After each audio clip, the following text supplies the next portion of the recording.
AI is everywhere, and I want to talk about AI enablement specifically, plus what it means about risk transfers. Plus, we're still talking cloud and automation. Ryan Morris joins the show to talk about MSP impact. It's Wednesday, January 14th, 2026, and I'm Dave Sobel. Welcome to the Business of Tech Lounge, the live version of the Business of Tech podcast. We'll take questions and comments throughout the show, so please make sure to submit them in the chat. If you have a question, we'll happily respond to it. Now, thanks to ABC Solutions, a Business of Tech Plus supporting vendor.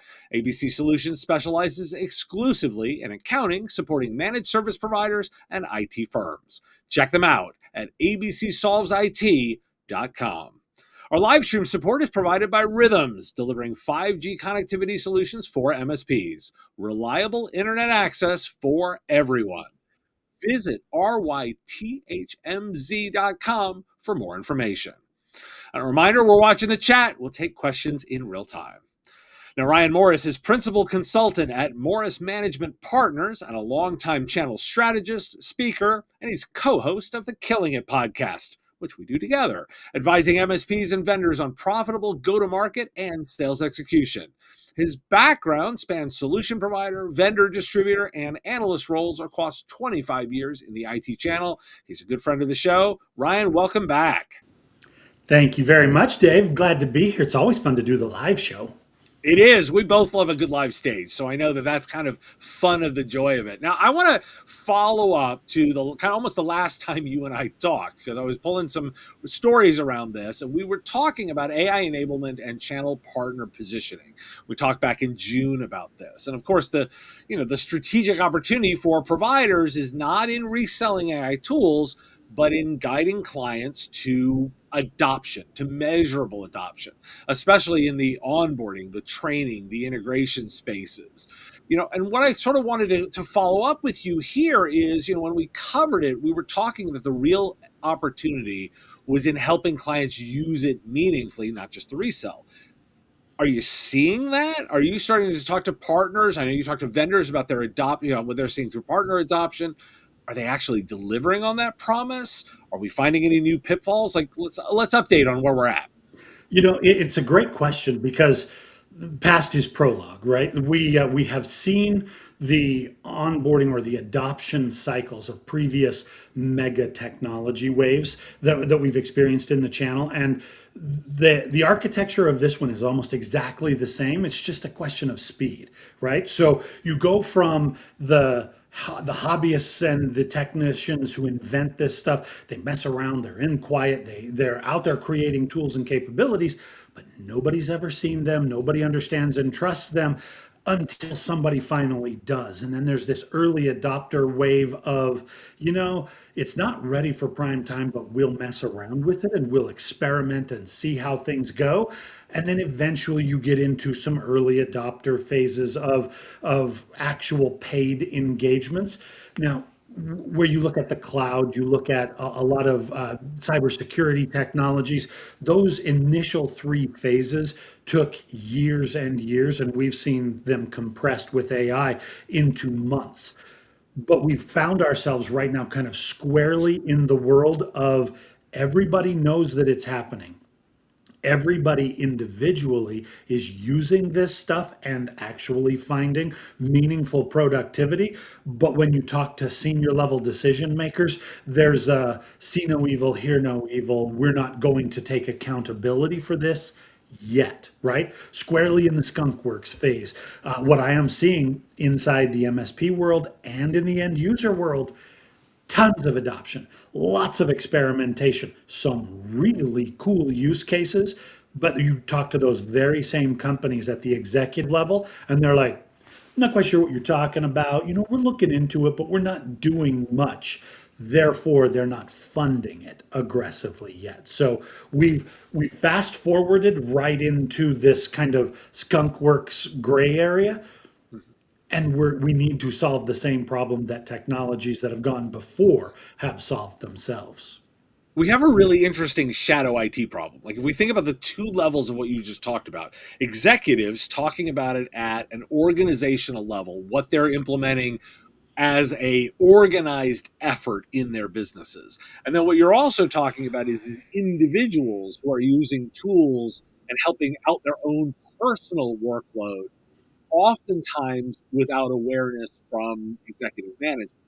And I think where I keep highlighting, and I kind of want to get your take on my position, because I keep thinking that the opportunity around AI governance is twofold, right? It's both organizational in terms of helping organizations do it, but also providing guidelines around individual usage. I use sort of my own byline perspective on this. So I do a lot of writing, right? I create a lot of content. The way I position it is I use a lot of tools, but everything with my byline, I am personally responsible for. So, I say, so whatever tools go into that, whatever risks I've done, that's still on me.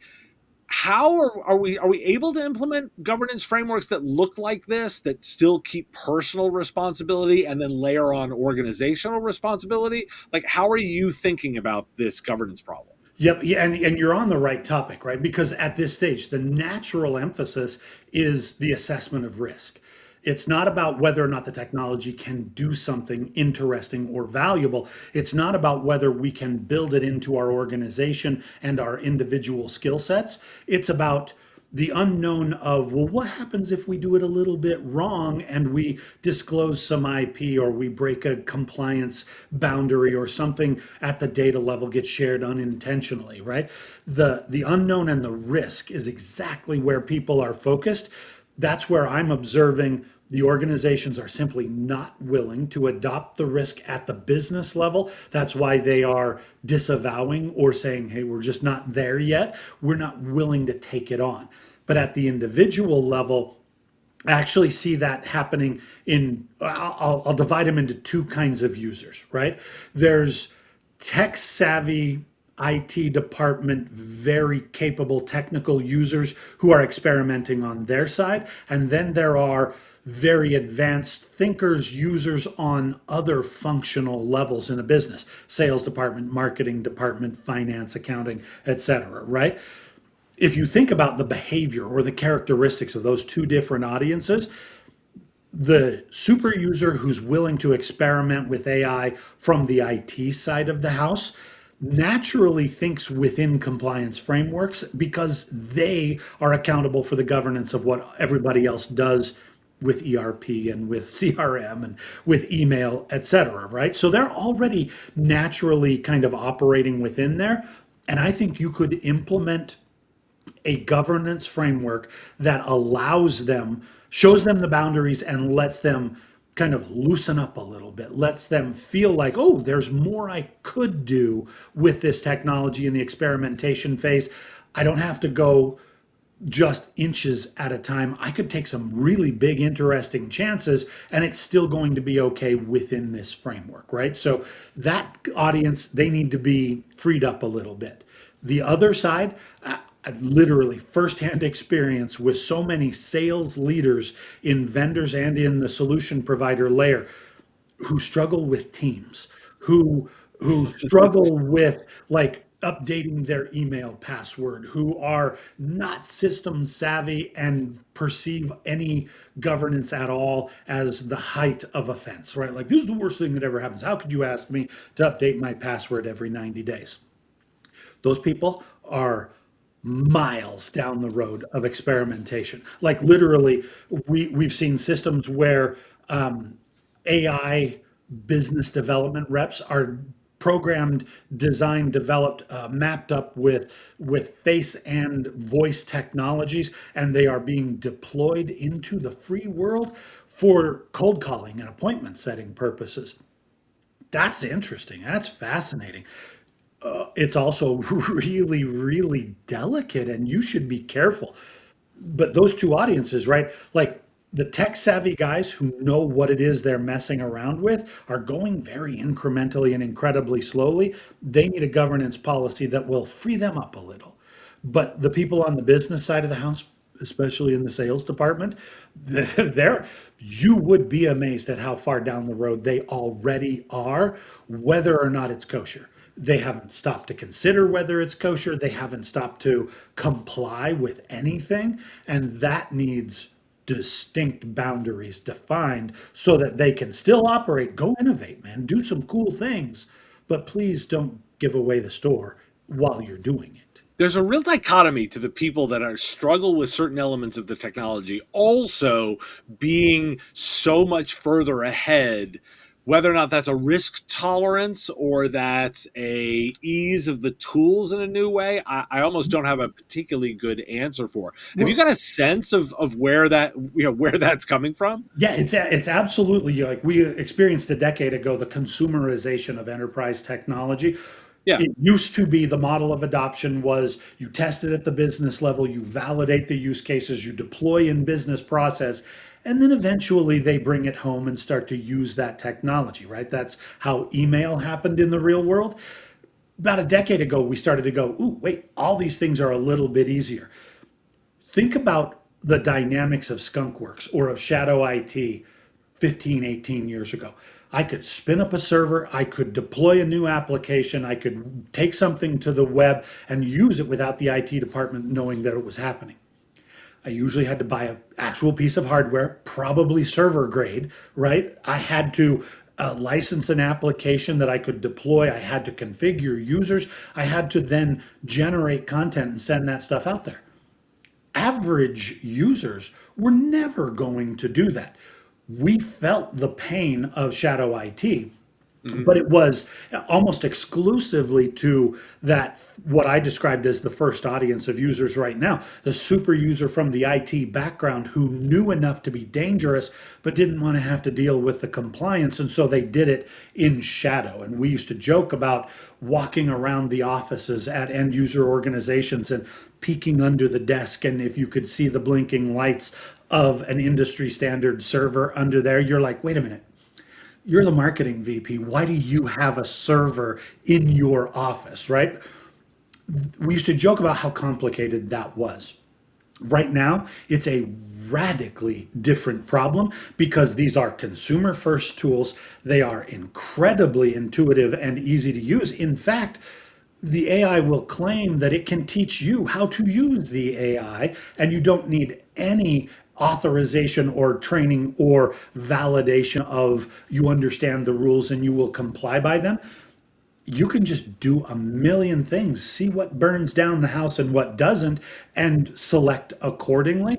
I think that's where I see the very first opportunity for an MSP is to go in on the level of evaluation, observation, and assessment of vulnerability, risk assessment of what's actually going on in your world right now. What do you want to define as compliant and usable technologies? And then how do we roll these things out in a meaningful manner? That's something an MSP could literally sell yesterday. But if you're hesitating about that at all, like, well, I mean, there'll be a little bit of those assessment opportunities. That's probably from a past generation, a memory of the past where people could just sort of logically feel whether or not they were having a problem. And then we got into cloud applications and we needed tools to do identification and mapping. I don't know a single business on the planet right now that doesn't have somebody in it using AI in a way that their boss doesn't know about. I would put the total addressable market at 100% right now. Right, exactly. Everyone's doing it. So I want to shift the conversation a little bit because I've been thinking a lot about the impact of full autonomy and autonomous systems and the element of what's coming with this enabled technology, right? So, and I think there's a delegated responsibility component here that's increasingly making me a little bit more uncomfortable. And where I'm coming at this is the idea that as automation and continues to absorb more and more systems, there's a lot of decisions that are going to become implied or that are going to happen without any necessarily human oversight or even insight into what's happening. And I'm reasonably confident that the software vendors are going to disavow themselves of all responsibility of all kinds, as they always do in all situations. And that will leave both assumed responsibility and implied responsibilities as the two big areas to talk about, right? If I think about this from the perspective of, you, the MSP, help implement a new Salesforce agent, right, that goes forth and does a bunch of stuff. But it does a bunch of stuff because it does stuff, and you don't know why it did the stuff. The customer is not going to blame Salesforce. They're going to blame the partner that implemented it when things don't happen the way they want. And I think I've been thinking a lot about the contract lag that's about to happen, right? So, for example, people have these contracts that are in place to do work, and we're looking. You would be looking at a 12 to 36 month lag time before people are even refreshing contracts, assuming they've even thought about the new liability risks that are part of this. So I've said a lot, right? I want to get your take on, like, am I identifying a correct risk in terms of this assumed responsibilities? And are there historical precedents we can pull from, or is this completely new territory? Like, how do we frame this as something we need to address? Because frankly, if we don't start working on it, we're never going to get there. You're right, because there's going to be the business customer side of the conversation of how do I use it and get value from it. There's going to be the solution provider layer of how do I deliver these capabilities and get paid for those insights and services. And there's going to be the vendor who, as you say, will absolutely disavow any responsibility for the harm caused by products that even a reasonable person should have been able to foresee. But the reason I think you're onto something important actually is it's not a question of does it exist. It's a question of the potential impact of mistake. And what I mean by that is, right, you mentioned it in the beginning, autonomous systems making decisions that may or may not include a human in the loop, right? We've been talking about this as an industry for a couple of years now, that full autonomy, we're not there yet. The systems, the agents, even Salesforce will tell you in the sales conversation that these things are not ready to be autonomous, and it doesn't take more than a Matthew McConaughey commercial on TV to remind you, yeah, you probably do still need to have a human in the loop to make these decisions.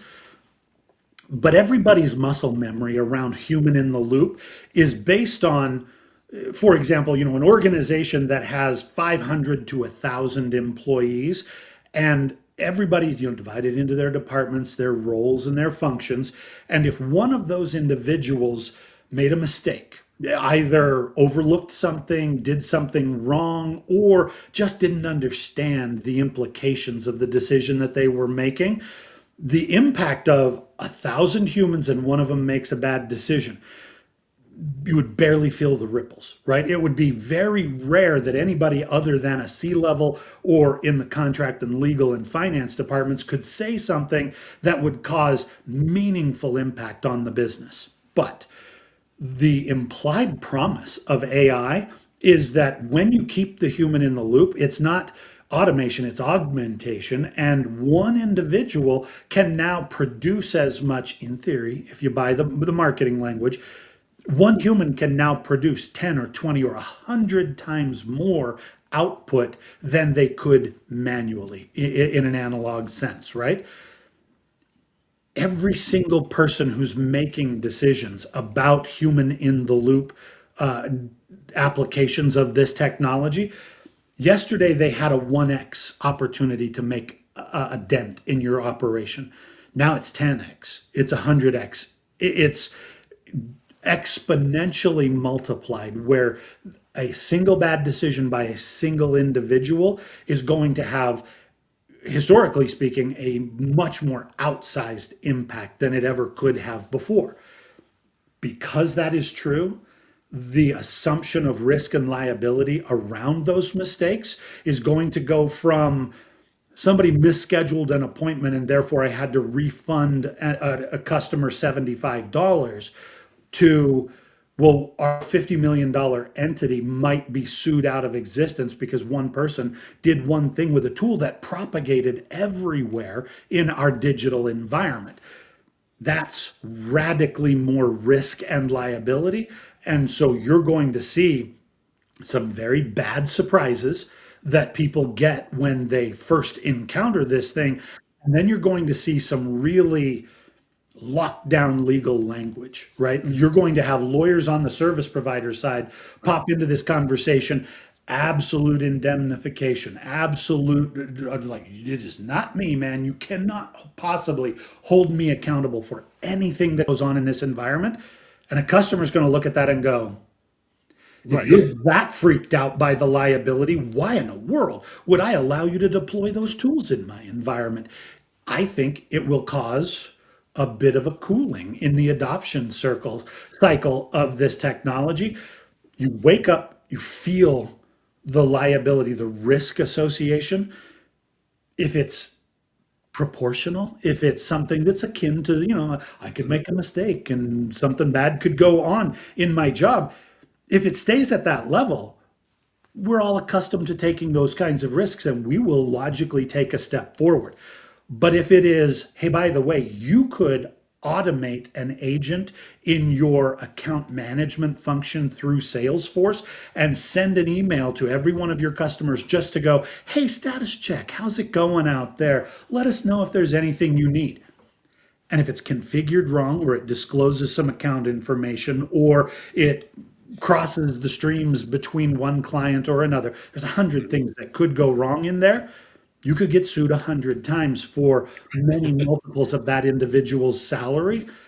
As soon as people wake up to that kind of potential risk, they're going to go two things. A, stop it with adopting this technology. We need to put the brakes on for a minute until somebody can logically manage this liability.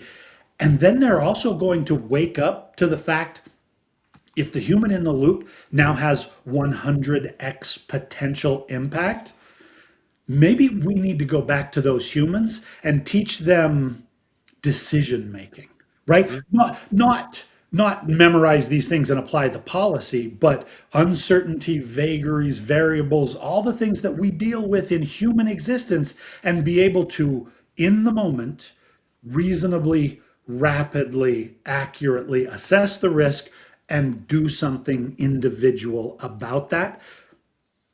That's a Sounds pretty straightforward. That's an incredibly high bar Right. for most of the humans that we deal with. Right. And the other thing that I think is really important to layer on, we talk about liability and risk, right? And because I don't want to get into a cyber conversation, but I'll remind everybody that we oftentimes talk about it there.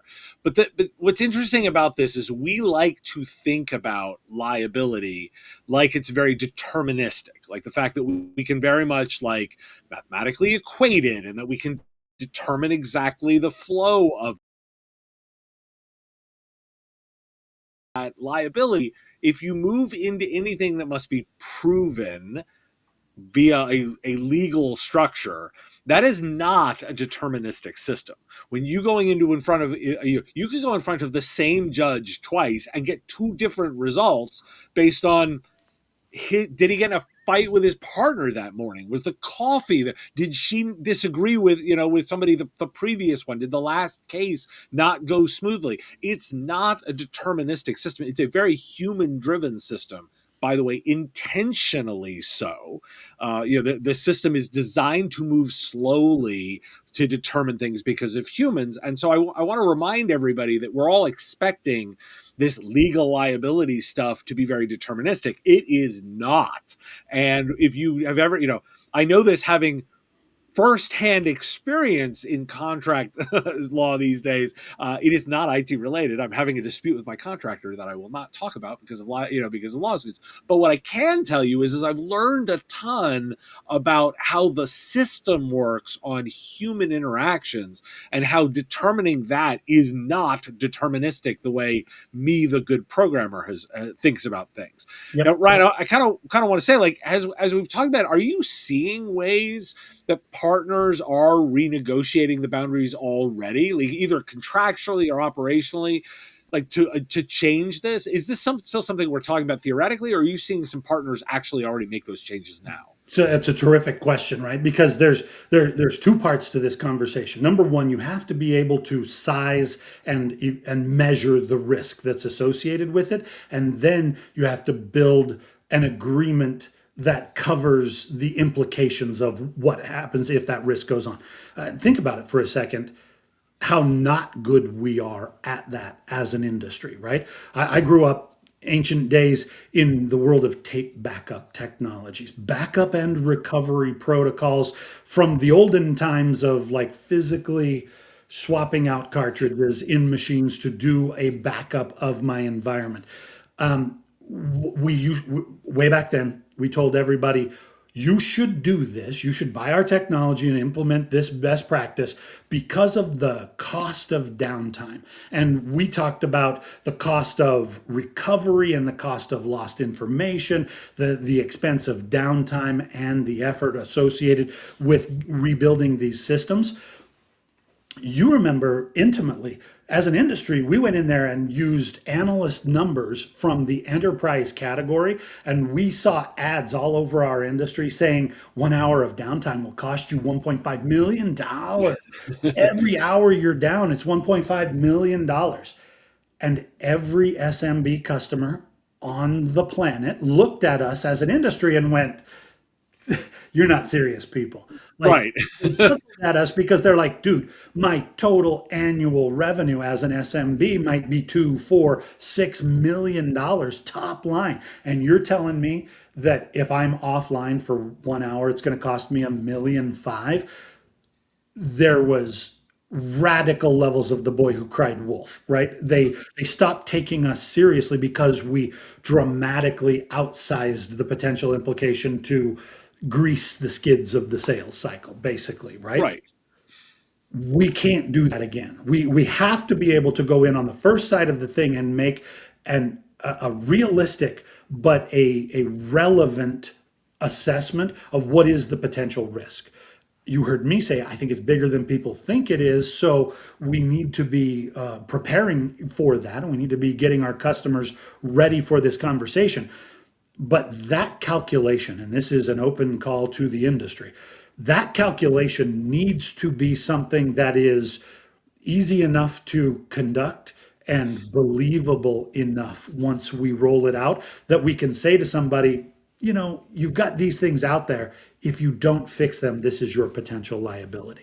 Okay. That's the first part of the conversation. The second part then is to memorialize that in a contract that protects both sides of the agreement. I see a lot of advice, but I see almost all MSPs defaulting to the level of absolute indemnification. Just wash their hands completely. I want nothing to be responsible for in this area until I better understand it. And quite frankly, that's probably the number one reason why they are not yet getting hired for paid gigs around AI. Okay. Because they approach it from the perspective of this is potentially catastrophic. It scares the daylights out of us. We need to, as black and white as we possibly can in this legal system, we need to disavow any accountability at all. That freaks out the customer. Okay. That makes them look at this and go, okay, the people who do this for a living are so freaked out, they don't want to touch it with a 10-foot pole, and they can't accurately size the risk and liability for me. And so I'm hang on for just a minute. That has absolutely no implication for the individuals who are experimenting. They're like, liability, let's just go out and do things, right? They don't care. They're going to keep going 1,000,000 miles an hour to get this stuff experimented with. But the bosses, that explains why they are in this disavow. Hey, we're not doing anything official. You can't hold us accountable. I think we're at that inflection point as an industry where there's an opportunity to come in and say, I can accurately and believably assess your risk, and then I can strike an agreement that says, this is your liability, this is mine. It's shared risk because we both play a part in this and we properly allocate what that liability is. first one to the market with that believable framework is going to sell 50 consulting gigs in the next quarter. It's funny you bring up consulting because as I got two more questions. So the first one is right there. Our good friend Carl Palachuk did his 17th annual State of the Nation address just like 3 hours ago, and one of the big things that he talked about that is he thinks this is the era of this bespoke IT consultant, that we are swinging back away from standardized services. If you missed that broadcast, you can catch it at mspwebinar.com. You can just sign up and watch that. But Ryan, I want to get your take there. Is because it sounds like you're in alignment, and I would sort of say, like, how are you thinking people are going to do their best monetization around services? Are we swinging back to everything being bespoke? I don't think well, let me say it this way. I have a sincere hope that all the grown-ups who've been involved in this industry for 25 years have enough muscle memory that we never go all the way back to entirely bespoke agreements. But I will challenge the industry and say it is unsustainable to be 100% on standardized, right? If you think of that as a continuum of the Wild West and we're just making stuff up as we go versus locked in standardization, one configuration will rule them all, we we hopefully will never go back all the way to the bespoke days.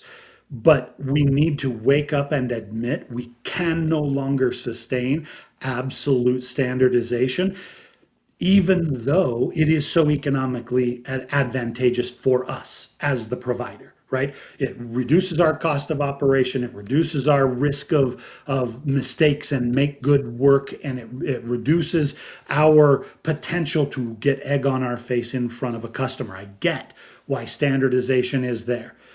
But we have to admit that this technology is new and different and it does not fit your standard stack. And if you lock it out of your standard stack and do not go with it, you are tomorrow or this afternoon's dinosaur, right? Like you are instantly outdated in the marketplace. And when you go into it, there has to be structure, but it has to be adaptable enough to match the size, the vertical sensitivity, the tech savviness of the end users that you are dealing with. You just, for the pendulum swung for 25 years as hard as we could make it go into standardization. That's no longer true. Now, if I said 0 to 100, right? 100 is standardization and 0 is wild cowboy bespoke behavior. I don't believe we're going to go from 100 to 0, and I don't believe we're even going to go 100 to 50. I think we might wind up somewhere in the 60 to 70 range, meaning if you think about that strategically, a third of your top line revenue needs to be attached to things that are not hard baked into a standardized system, right? There are cross sell, upsell technologies. There are things that are unique to the financial services industry that are not valid in the healthcare industry, right? You must be able to adapt a third of your strategy, which means a third of your top line dollars, or else you are going to feel like a dinosaur. Well, I want to actually talk a little bit then as we wrap up our time. I want to talk a little bit about that stagnation trap. And I'm going to sort of start by throwing out that idea of I think people miss the idea of standardization, what was initially proposed. And I'm going to go back to, all right, let's reference the Godfather on this. Paul Dipple always talks about operational maturity and standardizing your stack. But what he also always said in the second sentence after you standardize your stack is, and you will continue to evolve it by version controlling your stack. You tell your customer, yes, Mr. Customer, I'd like to put you on my standardized stack. This is version 3.5 of our standardized stack. We'd like to migrate you on. That's the initial standardization. But what's also in there is your continual refresh of your standardized stack. Mr. Customer, we are moving from version 3.5 to version 4.0, which that tackles the new modern threat landscape. Mr. Customer, we're moving to version 5.0 that now integrates AI and automation. And I think what most people lose in their standardization conversation is the fact that the man who talked about it immediately then said, you must build an upgrade process to your standardized stack. Just because you standardize your stack does not mean it is static.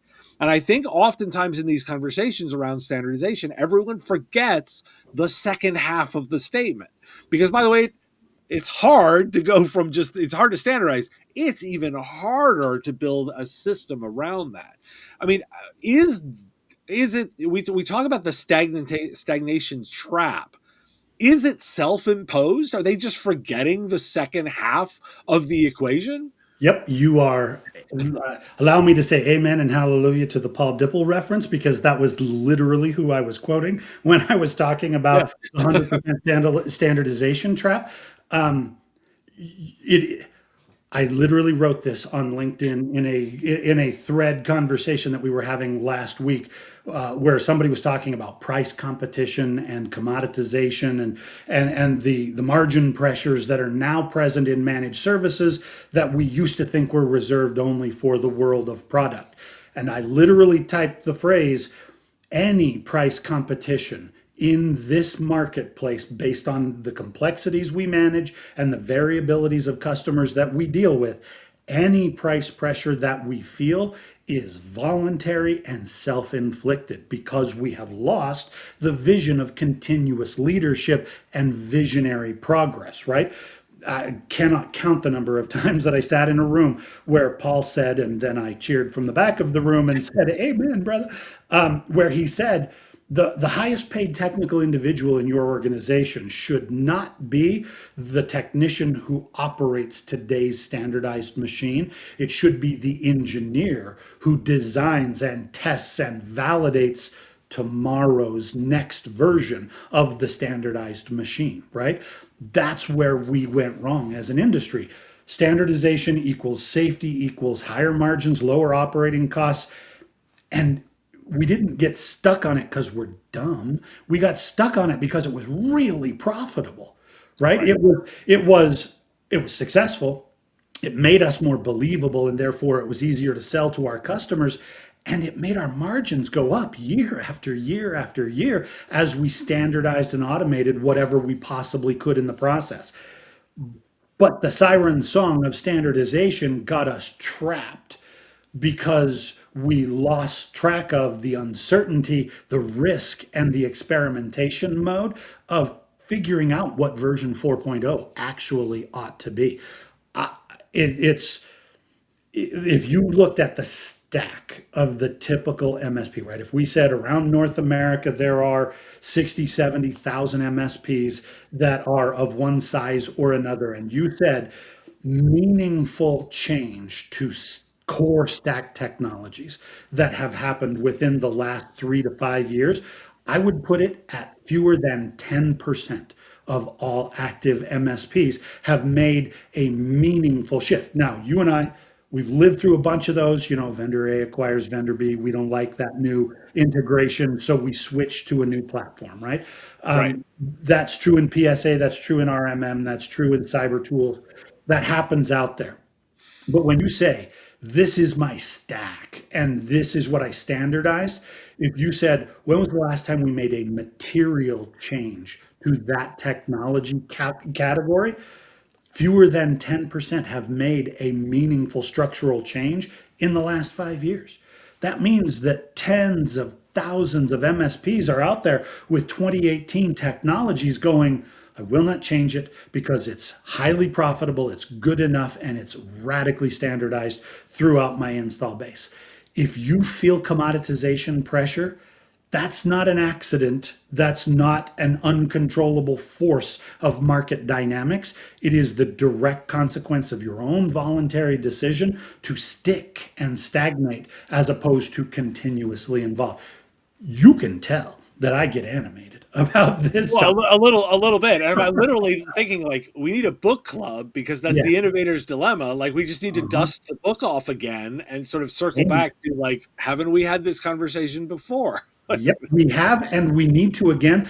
And this is an ideal catalyst to do it, right? Because AI, you either adapt to AI, whether say it like this, whether you believe it's the most transformative technology in business yet, or not, if you do not stay on the cutting edge of AI, you will be left behind on the waste heap of history, right? It's just, this is going to be a transformative technology. I believe it will change in its form factor and its adoption cycle. I believe that current, like, the generative GPTs that are out there in the world right now do not produce structural meaningful value for organizations, and so we need to level up generationally in terms of the technology. But if you're the last one in your customer conversation to be on the leading edge of what will work in AI, you are going to get left behind. And we just, this is an opportunity to refresh for the future and be radically relevant, or just volunteer for dinosaur status, right? Like it's right there in front of us. Well, I'm going to leave it here because we have literally walked back around to the beginning of the conversation, and I should tell everybody, take the AI stuff we talked about, put it into your plan of the way you're going to upgrade your plans going forward, and you've got a piece of that. And by the way, Carl talked about some of that on his webinar. Ryan, we can do this all day, but today I'm going to choose to end it here. If people are interested in continuing the conversation with you, what's the best way for them to do that? I'm out there on LinkedIn. Like I said, you can find me, Ryan Morris 303. But best place to get me is email. All right, it's literally my generation showing through. I still actually read all of my inbox. rmorris@morrismp.com. Well, Ryan, I always love having you on. I know we're up to a few other things that we'll be announcing soon, but keep listening to stuff on the MSP Radio Network and the Business of Tech as we talk about all the cool stuff we're up to. I look forward to our next conversation. Thanks for joining me, Ryan. You betcha. Now, I also want to preview an upcoming interview where we talked with Craig Taylor, who's the CEO and co-founder of Cyberhood, and we talked about the challenges of cybersecurity breaches and the ineffectiveness of those traditional training methods. Craig champions a novel approach that integrates positive reinforcement with ideas from psychology. The conversation unpacked the scientific underpinnings of building genuine cyber literacy, and he examines the inherent flaws of the current conversations and outlines some actionable steps. I want to give you a preview of that interview. Now, I'm curious about how this carrots over stick approach could balance against like a risk of over rewarding users. The idea there is you could trivialize the seriousness of the threats, and you could lead to like reward fatigue. Like, talk to me a little bit about how you balance that and how you respond to the pushback of like, hey, we don't want to trivialize what we're doing. Well, I think if you could put your finger on any of those things that we do to encourage engagement, there's not any large reward. We're not, I mean, at best, we would recommend that if you can come in our platform, you can have different tenants at different schools. Like each school can be a tenant. They can compete with one another. Throw them a pizza party for the highest performing tenant. That's, again, it's a tiny reward. We're not good. So there's a classic psychology study about students graduating from high school. One student got a car from their parents just for graduating.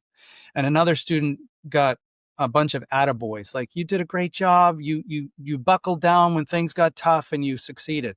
Who went on to succeed in life was the person that didn't get the car, because the outsized reward trumped the internalization of I buckled down and I learned and I graduated from high school. So your point is exactly right. If you have oversized rewards, it detracts from and takes away from the internal locus of control. It's a psychology term for I could do this because it makes sense for me, instead of I do it because of the reward that someone else gives me. You're absolutely right. None of our rewards are of sufficient size or quantity to merit that externalization. So just to be clear, being on a leaderboard or getting a certificate of completion or an avatar, these are small things that just basically gamify it. Like, we've all maybe played some video game over time where we grew our character from level 1 to 25 or whatever. That's all we've done, is we've added this gamification so people can grow their cyber literacy. And hey, with the certificates, we've have individuals printing off 20 certificates over 2 years, putting in their cubicle. If that's too big of a reward, I don't know. I don't think it is. Well, that's fair. It was a really great conversation about incentives. Craig had some really good thought thinking on the way to motivate people, particularly around cybersecurity.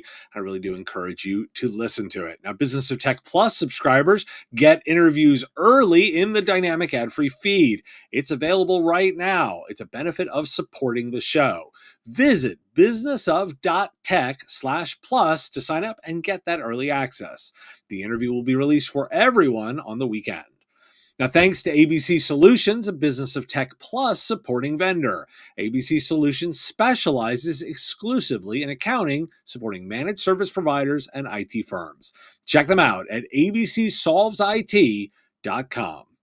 Our live stream support is provided by Rhythms, delivering 5G connectivity solutions for MSPs. Reliable internet access for everyone.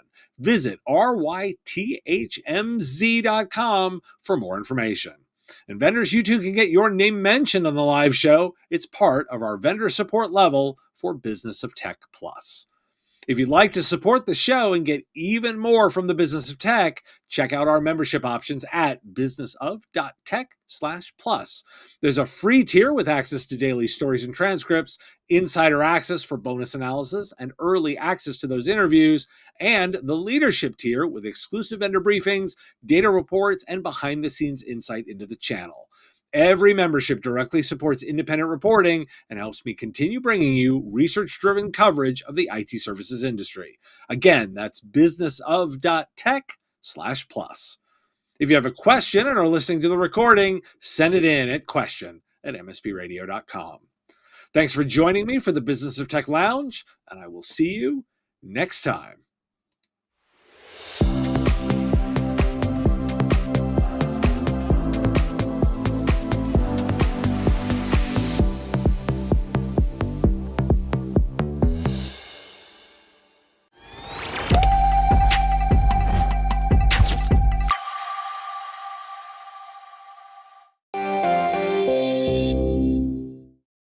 Part of the MSP Radio Network.